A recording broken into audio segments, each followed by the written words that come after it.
Hello, friends. Your boy Jeff here. Welcome to another edition of the Spin Zone. The good news lately is that my record spinning time has gone up, so I've been able to cut the time down between these a little bit this time, and I've got more than 10. I think I have 11 or 12 albums to show, so just catching up with everything that I've been spinning, and it's kind of an odd mix this time, like always. Starting with Neil Diamond Gold. This is a live album from the early 70s, recorded at the Troubadour, before Neil Diamond became a huge mega superstar. This is another random pull. I've been starting to do random pulls from my crate because there's so damn many records in there that I haven't gotten to, that have been sitting there for, in some cases almost a year or longer. So I've been doing a sort of a variation on the whack-a-mole, just closing my eyes, moving my hand back and forth, and pulling stuff. So there'll be some odd choices coming out of in this group, and this is probably one, because people are probably thinking, what, Neil Diamond? This is actually a good record, though. There's really not too many ballads, and the sappy stuff that came along in the later 70s and 80s isn't here. So he's a little more fiery, a little more up, a little more rocking on this album, which is nice, because I really don't mind Neil Diamond. He's written a bunch of great songs. Another great songwriter that's one of my favorites is Robin Hitchcock. This is his album from 1991 called Perspex Island. I felt like listening to some Robin Hitchcock, so I just went into my collection and pulled this one and spun it. It's got a couple hits on here. So You Think You're in Love, which I think was a college rock hit or an early alternative rock hit for him in the 90s. And Ultra Unbelievable Love, I know that was a radio staple, at least around here. I don't know if it was anywhere else, but he recorded this with his backing band, the Egyptians. Wonderful stuff, and it certainly takes me back to a certain place and time, which is what a lot of the best music does. So you guys know how much I love Robin Hitchcock, so it had been a while since I'd listened to anything from him, so I just wanted to reacquaint a little bit with something. Then, an album that had been on my mental want list for quite some time, but I finally decided to track down, is the Smithereens 11. This is their album from 1989, I believe. Yes, 1989. I think this was the album that finally broke them big, because A Girl Like You is on this, and I think that was a national hit for them. You guys can correct me in the comments if you know more about it than I do, but I remember hearing that song all over the radio when it came out. Great song, and it, encapsulates everything that's great about the Smithereens. Great guitar, great riff, great singing, lyrics. It's just a great song to crank up on the radio. And besides that, there's Blues Before and After. That's another great radio track. Blue Period. Yesterday Girl, which is a catchy as hell song. And this whole album is just front to back a straight up classic. So I needed more Smithereens in my collection anyway. The only album I have of theirs is their first one. So, whenever I see something by them in the wild, which I really don't all that often, so I had to hit Discogs for this one. And I need more Smithereens in my collection. So I'm always on the lookout for them, but like I said, they're kind of a tough get in the wild. So I made an extra effort to get this one, and it was well worth it. Well worth it. Then I actually hit a record store about 2 weeks ago, and I was actually pretty successful. I went to two. both in Oak Park, Illinois, which is where I used to live for a couple years in the 90s. And went back there and found, actually, I ended up getting like almost 10 records, I think. And this one was one of them. This is Daring Adventures by Richard Thompson, his solo album from 1986. Sorry for the glare. Speaking of Richard Thompson, his book just came out called Beeswing, and it just arrived from Amazon the other day. So once I finish the book I'm currently reading, it's not a Stephen King book, it's from somebody else. I'm going to read his book next. So, but anyway, back to this record. I don't think there were any hits off of it, unless Valerie was a hit. I remember hearing that song, but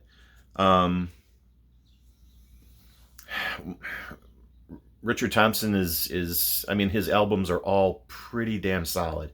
They all have great guitar playing. They all have really twisted lyrics. You know, like especially a song like Nearly in Love. You know, it's this kind of upbeat, you know, it sounds almost like a happy song, but when you listen to the lyrics, it's like, he's saying he's nearly in love, and I'm like, it's just that kind of got that twist to it, which I like. So I came across this at one of the record stores I went to. Didn't have it. It's in wonderful condition, and it was only a couple of bucks, so of course I had to get it. Now, for something completely different, another random crate pull. Beatle Country with the Charles River Valley Boys. Mazzy, I know, has this record. He's commented on it when I posted it on Instagram, saying it's a fun record. If you like bluegrass versions of Beatles songs, or bluegrass / country versions of Beatles songs, I guess this would be an okay listen for you. This came out in '66, so a lot of all the early Beatles hits are here. They've covered like I've Just Seen a Face, Babies in Black, Ticket to Ride, Paperback Writer. I mean, but it's done, with mandolin and banjo and that fast picking bluegrass guitar style.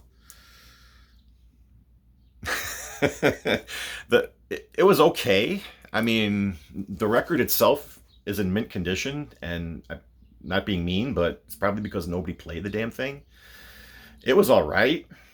I'll probably file this with my Beatle records just because it's an oddity. But the only thing that just made me laugh out loud is their cover of Yellow Submarine, because they refer to it as Yeller Submarine. So when they're singing the chorus, it's like, we all live in a yeller submarine, yeller submarine, yeller submarine. It just made me burst out laughing. If you like that stuff, you probably like this record. But I don't know. I got this in a stack from somebody like a year or two ago. Saw it, and I just kept it because, like I said, it's a curiosity, a Beatles-related curiosity. So I finally got around to randomly pulling it and spinning it, and it was just okay. I don't know if I'll ever play it again, but I'll keep it as a curiosity, I guess. Another one from my neighbor hall is the Bobby Darin story. It's basically Bobby Darin's greatest hits. So as you can see from all of these song titles here, we got Splish Splash, Mac the Knife, Dream Lover, Beyond the Sea, Queen of the Hop. This was a early 80s reissue on Atco. Again, mint condition record, and it's, it sounded great, and then I don't mind Bobby Darin. It was a really quick listen because all these songs are like 2.5, 3 minutes long, so it wasn't a huge time investment. This would probably be just like a great summertime record to put on, if you wanted to just open up all the windows in the house and turn it up and relax with a favorite beverage. This would probably be something good for you to do it with. It was fine. Then, another record that I bought the other couple weeks ago at the record store. One of my favorite guitar slingers of all time, Albert Collins, live from Austin, Texas. This was, I guess he'd appeared on Austin City Limits, and this is that show, pressed to vinyl. Wonderful stuff. I've always enjoyed Albert Collins. I've picked up just about all of his albums, I think. Anytime I see something that I don't have, I instantly grab it. So, of course, when I saw this, I had to have it. You know, Iceman, of course, is one of his biggest hits. Frosty played that at the end, and that was like a 13-minute jam. The Things I Used to Do, My Woman Has a Black Cat Bone. You gotta love it. And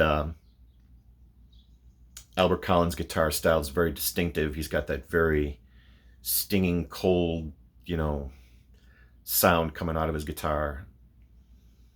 And great singing too, and a great backing band. So, yeah, can't recommend this one enough. Or basically anything from Albert Collins. And I think I just looked at the record store day lists for this year. They just came out yesterday, and I think there's another live Albert Collins album on the list. So, of course, that's going to be something I'm going to go for. Sticking with the topic of new records, I got Young Shakespeare by Neil Young. The other day, I'd pre-ordered it, and I'd completely forgotten about it. And, of course, it just shows up at my door, and I'm like, what the hell is this? And then I'm like, oh, I guess I ordered it. Yeah, that's how bad it's getting for me. But this was recorded a couple of days after the Massey Hall concert from the early 70s, which has already been on vinyl, which I keep meaning to get, and I really want to get, but this is a pretty good sounding set as well, and I'm sure the song list has got to be pretty close to the Massey Hall one. It's just Neil Young with the guitar, you know, and a couple songs I think he plays on piano, but for the most part, it's just him singing with a guitar, and it's freaking amazing. You know, someday I'll get Massey Hall, but for now, this fills that hole pretty admirably. Of course, I can't really compare it sound-wise, but to me, this record sounded amazing, and highly recommended. I mean, there's so many facets to Neil Young's catalog that there's so many different things to like about him.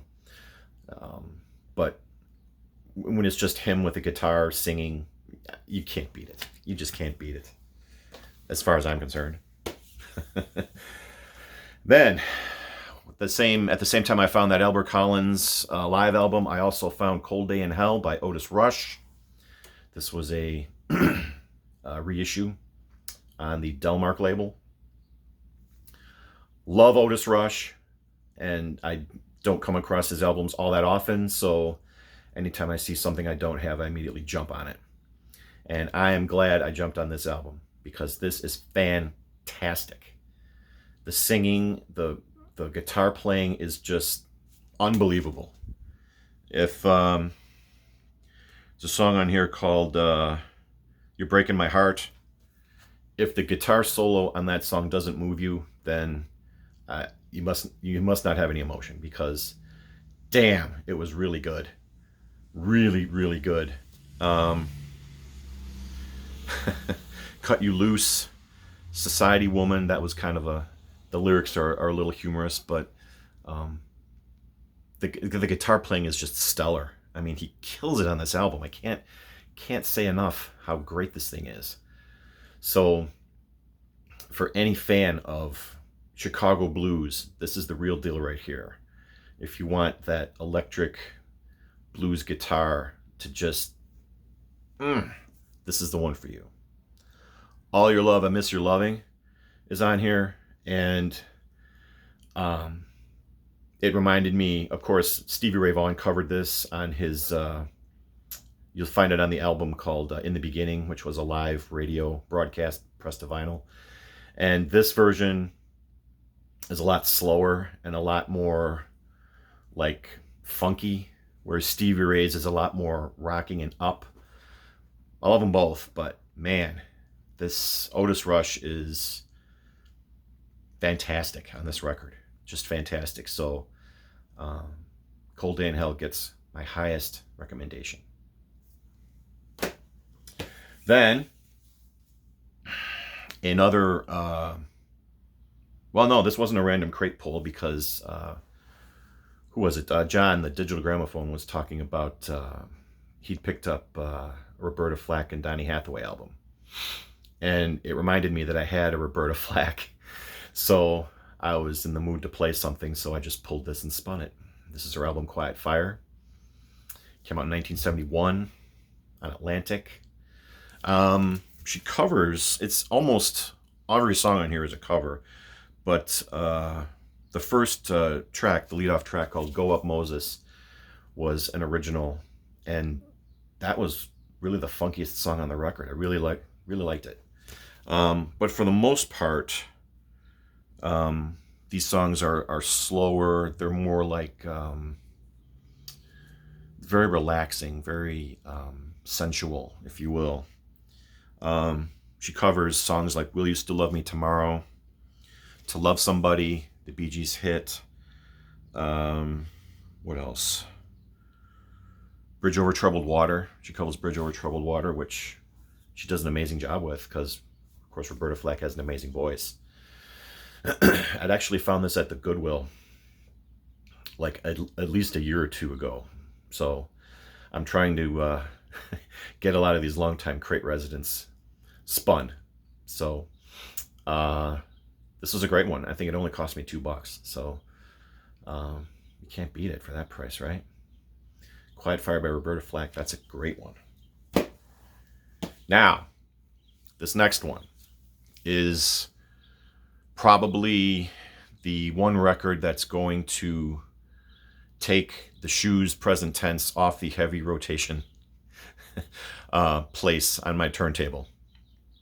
It was another one that I'd found at the record store, and it's Twilly Don't Mind by the Dwight Twilly Band. Now, I'd seen this album recommended and talked about by Hannah or at the Omaha Introvert. Who else talked about this? Emma, did you talk about this too? I can't remember right off the top of my head, but I know Hannah's a big fan of this record, and I just happened to see it. You know, I was in the T section when I found the Richard Thompson, kept flipping, and I came across this one, and it just rung a bell in my mind, and I'm like, ooh, I got to get that. I actually got this, and then I got the solo Twilly album, which I think was released right after this one. You'll see that on a future spin zone. I haven't spun that one yet. But, man, this is a fantastic record. Front to back, every song is just killer. I can't understand why this album was not a huge hit for Dwight Twilly, because I guess it wasn't. Of course, Looking for the Magic, that song kicks ass. Here She Come, that's a great lead-off track for the album. Trying to Find My Baby. I mean, I know I'm reading these titles off to you. You probably don't even know what I'm talking about, but this is a fantastic album too. And it should have, could have, would have been a huge hit. And I'm sure anyone who's heard it probably would say the same, but for whatever reason, it just didn't happen for him. But man, this is going to usurp, I think, the Shoes for heavy rotation on my turntable now for the next little while, because I love this record. And chalk it up to the VC. Thank you for recommending this, Hannah. This is a great album. It's another example of finding music that I probably never would have found before if it wasn't for the VC. So again, this one gets my highest recommendation. It's power pop, but it's very melodic. It's very catchy. The songs get in your head and they just stay there. You know, I've been humming, Here She Come for after I heard it, I just kept humming it. It was going over and over in my head. Same with Looking for the Magic. That's a great song too. But yeah, if you ever come across this in the wild, or get it, because it wasn't all that expensive. At least this copy wasn't. And the music is just fantastic. Power pop from 1977. I think this came out in 1977. Yes. Power pop, late 70s goodness. You cannot go wrong with this album. Twilly don't mind. Jeffy don't mind either, because this is great stuff. And last but not least, damn it, I just went over 20 minutes. All right. Another random crate pull. Bobby Goldsborough's 10th anniversary album. Just a greatest hits. I know he was a teen idol back in like the 60s and 70s. I think he had his own TV show there in the early 70s. But this is just... it sounds like Wrecking Crew style 60s pop. Even though I don't think they were involved in the making of this record. But it has that sound to it. Especially, you know, songs like Honey, which was a hit for him. Summer the First Time. That was another early 70s hit for him. But the songwriting is pretty strong. And for a dreamy teen idol, the music was surprisingly good. So I didn't mind listening to this. So, and again, this was another random pull. And yeah, I dug it. So there you go. That's the next round of albums I've been listening to over the last couple of weeks. Hope you enjoyed. Thank you all for watching. If you made it to the end, I love you all. And yeah, we'll talk again soon. So until then, peace. Your boy Jeff. I'll see you.